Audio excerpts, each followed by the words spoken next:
Again, good morning. Welcome to day 2 of SEC Football Media Day. And starting off day 2, we'll be joined by John McDaid, the SEC Coordinator of Football Officials. John? Thank you, Kevin.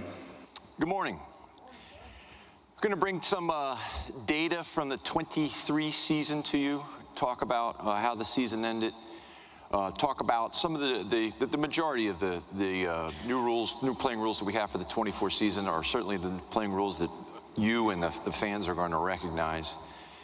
And then I got a couple of one-off topics for you today. I'm going to attempt to show you a bit of instant replay from a vantage point that you probably haven't seen a lot of.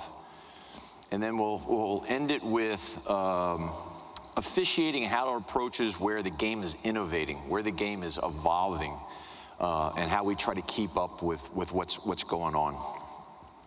Here's some high-level data from the 23 season. You can see where scoring is. It had a high in the last 4 years of nationally of 57.6%, which was in the 21 season. So we're oscillating up and down a little bit in about a 3 to 4% window. Not a lot of change there. You can see plays per game where it was. It's down about 5 plays nationally, also in the SEC from where it was the previous season in 2022. We had some timing rule changes last year. We kept the clock running, first downs, inbounds. We also had an emphasis for our referees to get the clock started back up more consistently, more quickly when the ball was out of bounds outside of 2 minutes and a half. And they certainly added to a taking plays out of the game and overall game time out of the game. Game time was down at 3:17. It was down about 4.5 minutes. Let's call it 4 minutes from the previous year. But both of these things are oscillating as well inside about a 5% window. Not significantly a lot of change. What I think I see in this data, when I see that the scoring is relatively flat, I see that the plays per game are relatively flat. I think there's consistency in how the rules define balance between offense and defense. I think there's relative consistency in the effectiveness of every offensive snap in producing points.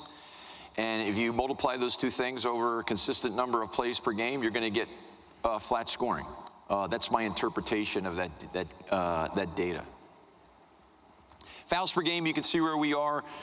The SEC is compared to the other Autonomy 5 conferences during the 23 season. It was kind of in the middle of the pack. I think the high was about 15.1 fouls per game in one of the conferences, the Pac-12 maybe, down to, I think someone was around 13.6 or 13.5, perhaps the Big Ten. That's been relatively flat nationally across the FBS for a number of years now. Replay stops for the second year in a row. We had a fairly healthy stops per game in the SEC that was below the national average. But both the national average and the SEC is flat over just the last 3 years. We're at approximately, once every 8. I'm sorry, I was getting to the target dating. We're stopping the game almost twice per game. But one thing we're monitoring in the SEC is that the amount of time we're stopping per game has gone up about 8 seconds over the last 3 seasons. 4 seconds from 21 to 22 year over year, and then an additional 4 seconds year over year in 23. That's something that we're going to be we have been focusing on this offseason. We're going to be focusing on our clinic next week. Not necessarily to try to get each and every review shorter, but to focus on the reviews that are 2 minutes or greater. We had just over 20% of our reviews, about 22% of our reviews last year were 2 minutes or greater. That's what we're trying to attack. There are some plays in replay that certainly require that amount of time. The video evidence is you need to stitch multiple cameras together to try to figure out what's going on. In those cases, it would make sense that we're taking more than 2 minutes. But we'd like to get our over 2 minute reviews down to about 10 to 12% of our overall reviews. And then targeting per game.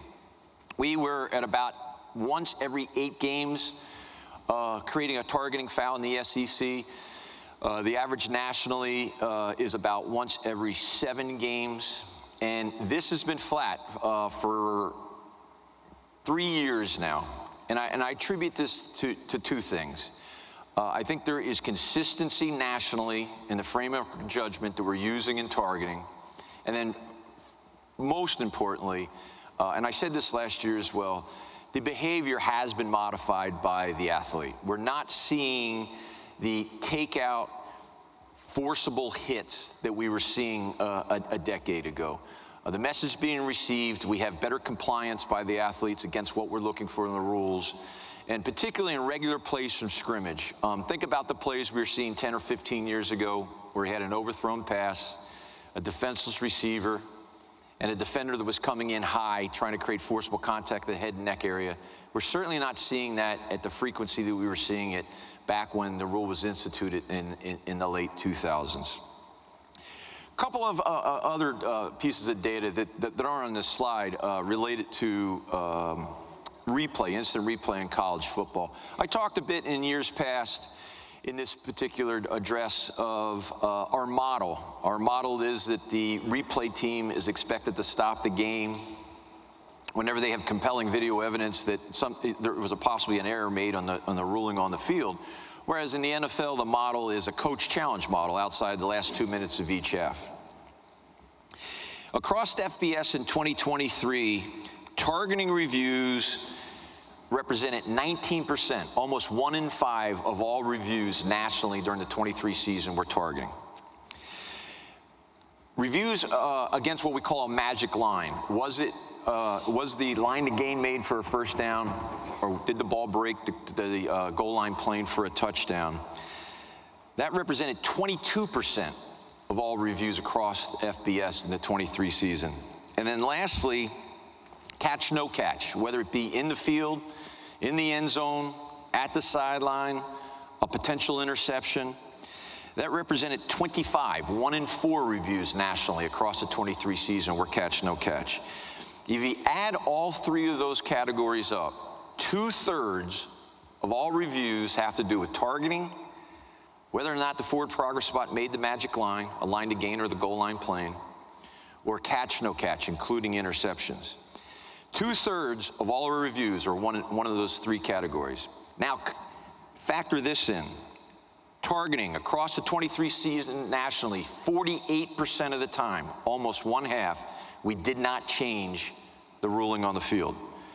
Whether or not the ball made the magic line, 65%, almost 2/3 of the time, we did not change the ruling on the field. And then lastly, catch, no catch, 62% of the time, nationally across the FBS, we were not changing the ruling on the field.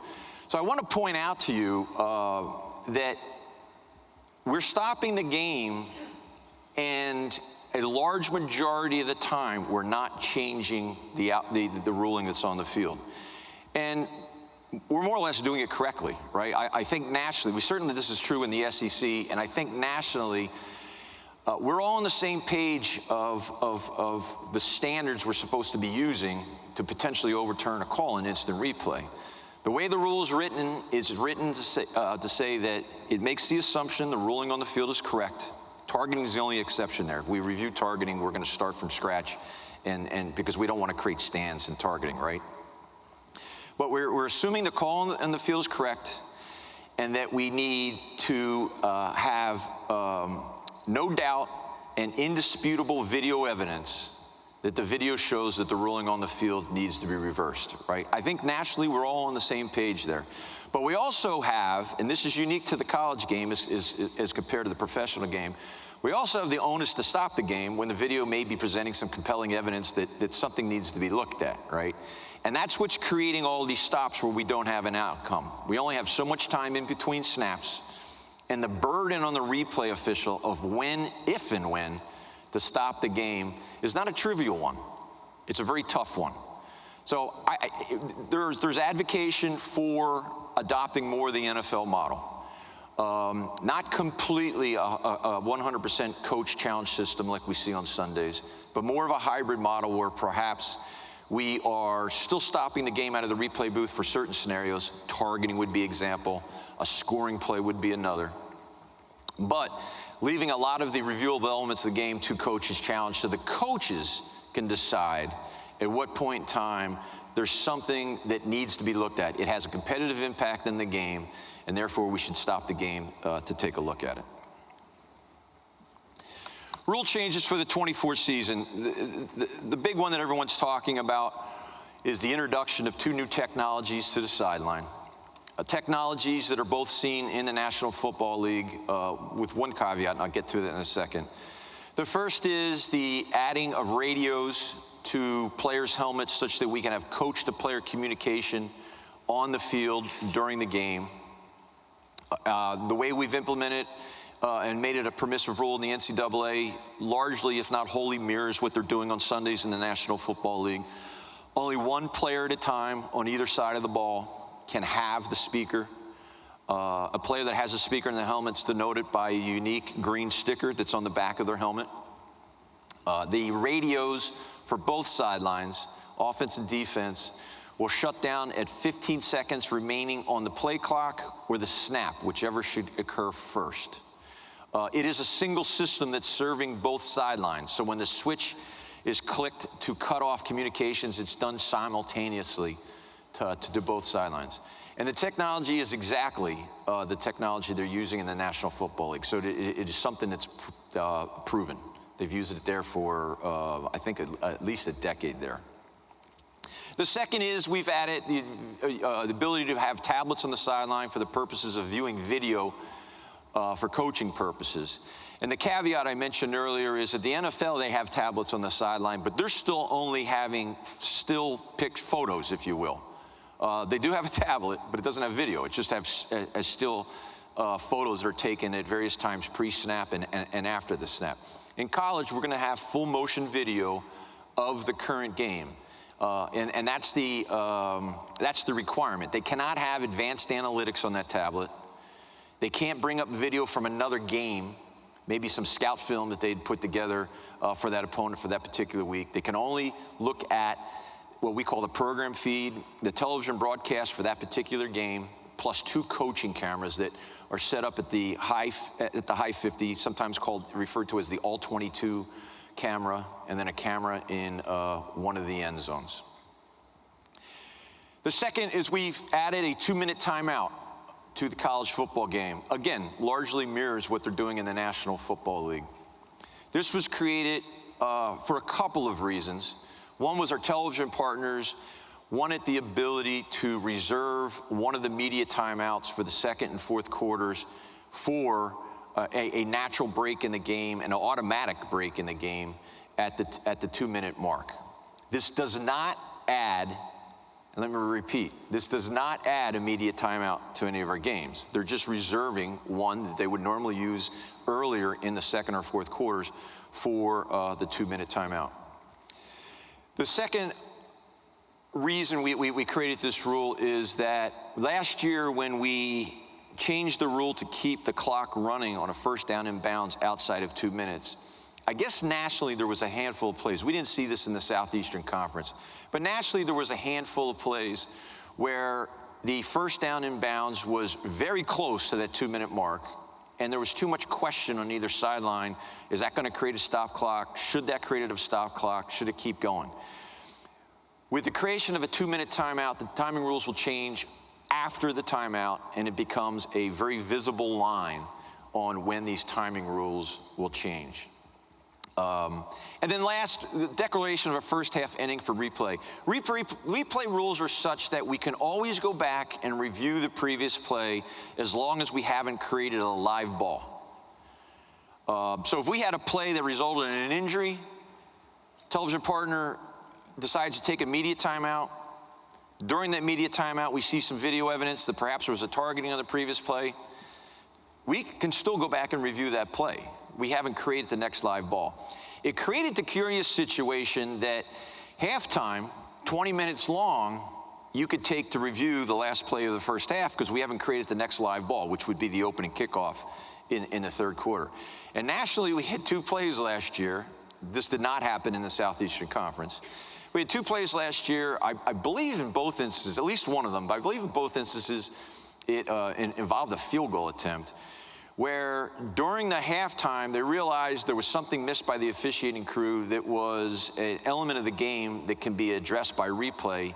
They came back after halftime, replayed the last down of the second quarter, and then immediately set up for the kickoff for the third quarter. We are now having the referee check with replay at the conclusion when we hit 0 in the second quarter, making sure that there's no video evidence that says we need to look at the game closer. Once we get that, we're going to declare the first half over. And now it's the one play where, because we haven't created a live ball, we still cannot go back and review that play.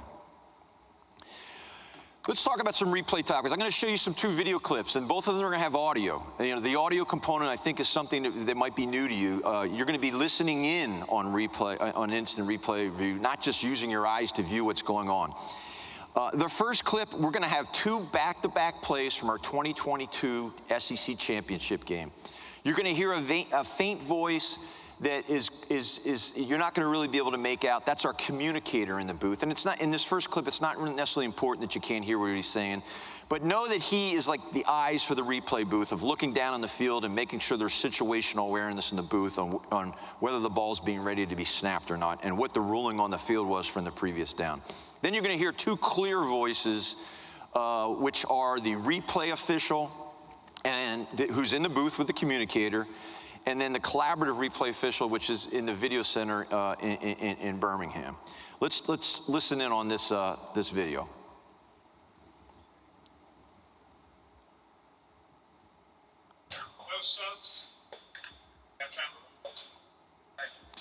The program feed is on the upper left-hand corner. It gives you situational awareness of what's going on the field. Minus 37. I'm sorry, 32. Minus 32. 30. I have him going over him, Chuck. Oh, for sure. Yeah. You bet, Mitch. Good. Yep. Good job. Yeah, you can definitely see it there. Right over the top. Yep. Hey, he's got a good shot, too. Pass. Ball's out. He's clean. Catch first down. See the hit. All right, minus 41. Hash 1. Good with the hit. Yep, shoulder. Turns. Yep. 41 to 49. Over the ball. Hands on the ball. Here we go. Yep, we're good. First down. All right, so what you should have taken out of that is, the primary reason I'm showing this to you is I'm trying to break down the idea that we're not looking at a play unless we stop the game. We're looking at all 180 plays on average on what's going on in the game. And this is 2 examples. We had 2 consecutive plays where we needed to take a look at the hit on the receiver on whether we had targeting or not. Obviously, the ruling on the field was there was no targeting. No one put a flag down on the field. The replay official is the one that's manipulating this software. It's also giving you an appreciation on how quickly he needs to do it when there's a high-tempo offense on the field, right? That video was continuous. That was how quickly the offense was snapping the ball for those 3 consecutive downs. And it shows you that they can, if they're versed with the software, they know what they're looking for, they know the geometry and position of the cameras, they can get quickly to get a good look, to clear that play without having to stop the game and let it flow, let it play on.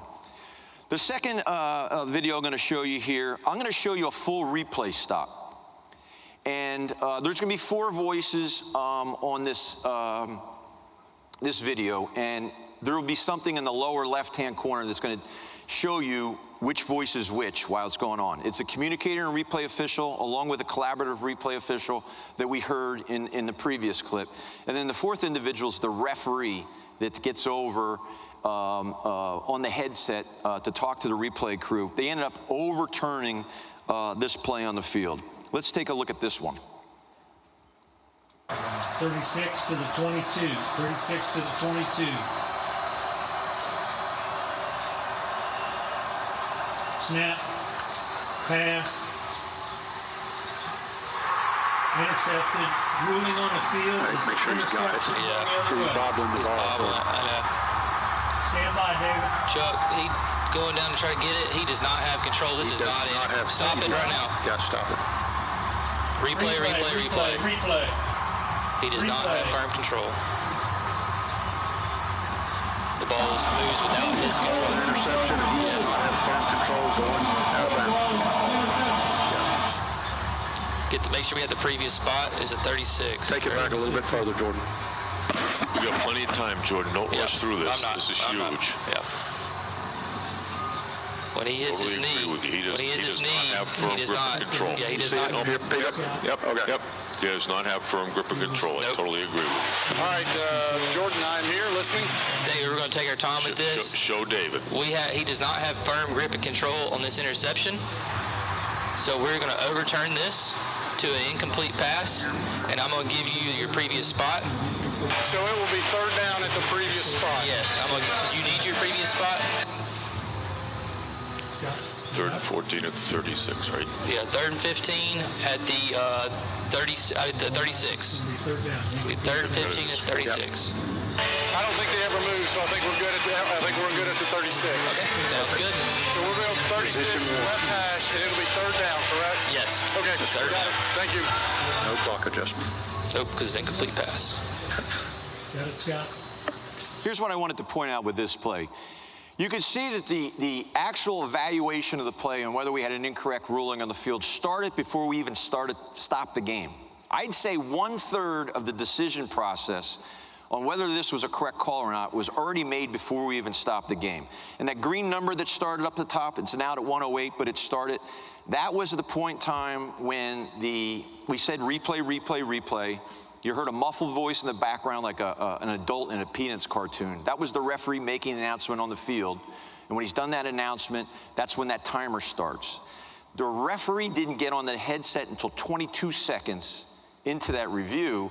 And by that time, they had made up their mind that they were going to overturn this call. I'm showing this to you to make you understand that the replay process and making this decision largely does not include the referee. By the time he got over the headphones, the decision has been made. And there's many times where the interpretation of college replay is the referee needs to make the decision. We need to wait for him to get over the sideline to start looking at a monitor, and that's not the case. Why do we have the monitor there? Why do we have him go over to the sideline? The monitor helps inform him if he's going to overturn the play so he can describe why it's being overturned. And the headphones are a much more robust communications path to the replay booth to exchange information such as what's the previous spot, where should the chains be, where should the lateral position of the ball be, do we need to restore time onto the game clock. Much more robust than the earpiece and the radio that they're using on the field. That's why we do it.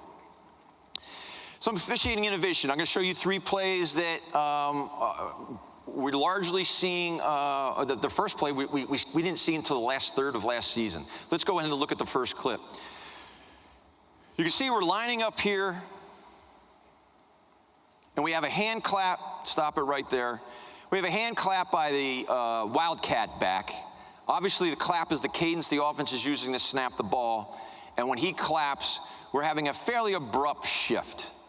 Shifting is allowed in college football for the purposes of having the offense move eligible receivers so they can read what the defense is doing in their coverage, right? It's not to create the effect of what play looks like at the snap, such that the defense comes across the line of scrimmage. These are new techniques that we're starting to see. This play was shut down because the offense ends up calling a timeout. We should have created a false start here. This is using shifting to create a false start, which is not in the spirit of the rules. Next play. This is something else we're seeing. We're seeing coordinated stemming. We've seen this for a number of years now. Let me go through the framework of judgment we're using here. Stemming is changing your lateral position as a defensive lineman at least a half a gap, head up to in the gap or in the gap to head up. So we can see the 3 left defensive linemen are all laterally changing a position that's at least half a gap. No issues there. Coordinated stemming typically comes from a signal from one of the defensive players. In this case, it's number 2, the linebacker. You can see a little bobbing of his shoulders when he barks out. We're going to allow that signal to come from a non-defensive lineman. We're not going to allow that signal to come from someone who's on the line of scrimmage because it's not in the spirit of the rules to have a defender barking something out literally inches from his opponent across the line of scrimmage. Now let's look at the 2 defensive linemen on our right. You're going to see the player second in from the right. He's going to lift his left hand off the ground at the same time this signal's giving and the same time his three teammates are stemming, right? He's doing that for the purposes of creating action that simulates the snap. That's what we call delay game defense. We see number one, the most right-hand defensive player on the line of scrimmage. He changes his width by half a gap. I'll call that a stem, but then he has this herky motion a couple of times prior to the snap where he's trying to create, again, action that simulates the snap. That is also delay game defense. A lot going on there, but I wanted to give you an appreciation of all that our officials have to evaluate before the ball is even snapped about whether we have legal play on either sides of the line of scrimmage. We don't want either side to get an advantage by creating a dead ball foul against their opponent by simulating action at the snap. My last example, we'll just stop it right here. This appears to be a valid formation, right? We have a quarterback with a back next to him. We have three receivers outside the tackle on the bottom half of the screen, a wing back, a slot, and a wide receiver on the line of scrimmage. And then we'll call the receiver at the top on the line of scrimmage, which would give us four in the backfield, the slot and the wing at the bottom of the formation, and then the back and the quarterback in the backfield. That receiver at the top of the screen isn't exactly on the line of scrimmage. The definition of him being a line of scrimmage is, does he break the belt of the nearest lineman, which would be the left tackle? He may or may not be doing that, but he's declared himself as an eligible receiver out there. And we're going to call this a legal formation. Now let's watch what happens. We're going to have a shift by the slot. Stop it right here. He comes up on the line. So given the evaluation I had originally, now we only have three backs. We have that wing and the quarterback in the backfield. And we are assuming the offense is intentionally covering up the eligible receiver, the slot, in the bottom of the formation. Now let's watch what happens. Now we go in motion with this receiver. And let's go back and pause it after the shift before the motion. Football rules say that you can go in motion. You have three requirements. There can only be one player in motion at the snap. That player cannot be in motion towards the line of scrimmage. And that player must have lined up in the backfield prior to going in motion. Motion, we allow motion just like the reasons we allow shifting. It gives the offense the ability to put pressure on the secondary play call on the defensive side of the ball. Also gives the offense potentially the ability to read what kind of defensive secondary coverage their opponent's going to have. To get that advantage, the offense has to have that player line up in the back, because defensive secondary calling has what the concept of anchored receivers. They want to know the receivers that are on the line of scrimmage that are not allowed to go legally in motion. And what the offense did here is they used deception about whether that receiver at the top of the screen was anchored or not. And that affects the defense. That's an unfair advantage. That deception is an unfair advantage that's given to the offense. So put all three of these examples together. These are a lot of the things that are being evaluated, numerous things being evaluated every single snap in the game before the ball is even snapped.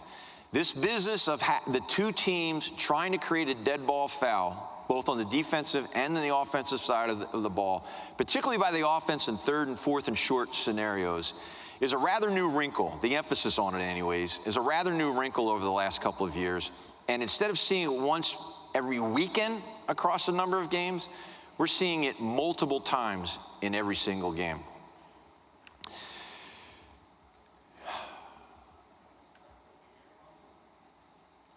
Looking for my slide to come back up. That's all I had to present to you today. We added an officiating crew both on field and in the replay booth, 8 new on-field officials, 2 new replay officials to account for the 2 new teams, Texas and Oklahoma, that have joined us. We have 16 total teams now. We have 7 officials that are no longer with us from last season, 6 on the field, 5 that chose to retire, and 1 that we lost to the National Football League. And then we had, 4 that chose Just trying to do the math here. 4 that chose to retire, 1 the National Football League, then we had 2 replay officials that retired. We have the Sun Belt Conference and the Southern Conference as a part of our officiating program, and when we need to fill holes in the SEC, we look to do promotion out of the Sun Belt. As I mentioned earlier in the presentation, we have our annual clinic next week in Birmingham. We'll be hosting approximately 270 officials, both on field and replay, across the SEC, the Sun Belt, and the Southern Conference. And after that, we'll be programmed and ready to go, going to visit team camps in August. And we look forward to the kickoff of the 2024 season over the Labor Day weekend. Thank you for your time today.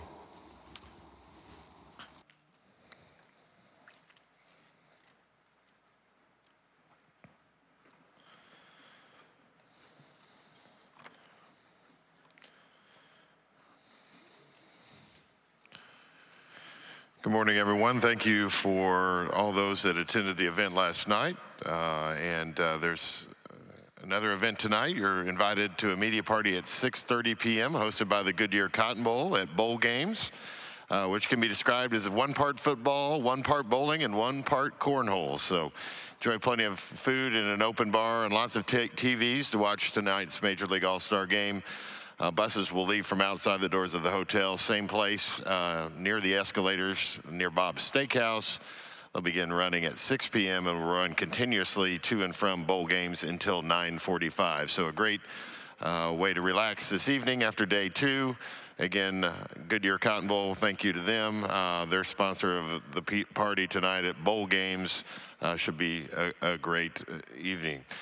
Reminder, a quick schedule change. Mike Griffith of the FWA will be in this room at 12:30. He was scheduled for tomorrow, but he will be here today at 12:30. And then tomorrow morning at 8:40 a.m., Lieutenant General Rich Clark, who's the new executive director of the College Football Playoff, will be here in the main media room. That is tomorrow, Wednesday at 8:40 a.m.